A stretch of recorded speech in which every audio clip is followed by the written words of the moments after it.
भारत पाकिस्तान के बीच व्यापारिक संबंध पूरी तरह थम गए हैं। पहलगाम में आतंकी हमले के बाद भारत ने अटारी चेक पोस्ट बंद कर दिया है। इसके साथ ही दोनों ओर से आवाजाही बंद हो गई है। जवाब में पाकिस्तान ने भी भारत के साथ सारे व्यापारिक रिश्तों पर विराम लगा दिया है। यहाँ तक कि पाकिस्तान होकर अफगानिस्तान से आने वाले सामानों पर भी रोक लग गई है। हालांकि जानकारों का मानना है कि पाकिस्तान के इस कदम का भारत पर शायद ही असर पड़े। We were exporting close to around $500 million to Pakistan. So Pakistan has to see when the main product which are being exported from India includes something like pharma, its organic chemicals, automobile and auto component, they have to look into the alternative source of supply. So far as India is concerned, 455 million out of India's export of 440 billion is completely minuscule. So probably the challenge will be more from the Pakistan side rather than making any impact on India. अप्रैल 2024 से जनवरी 2025 तक दोनों देशों के बीच करीब 50 करोड़ अमेरिकी dollar का व्यापार हुआ।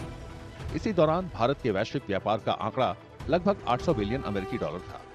भारत से पाकिस्तान निर्यात होने वाले सामानों में जैविक रसायन और फार्मास्यूटिकल उत्पादों की हिस्सेदारी लगभग 60% है। पाकिस्तान ने अटारी वाघा सीमा के जरिए अफगानिस्तान के साथ भारतीय व्यापार पर भी रोक लगा दी है। 2024-25 में भारत ने अफगानिस्तान को करीब 264 मिलियन डॉलर का सामान निर्यात किया था।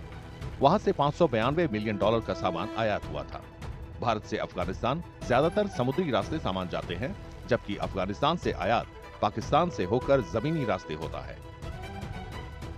India's export to Afghanistan was in any case was through the sea route only, mostly through Iran and other countries. We are also using the INSTC route to reach Afghanistan.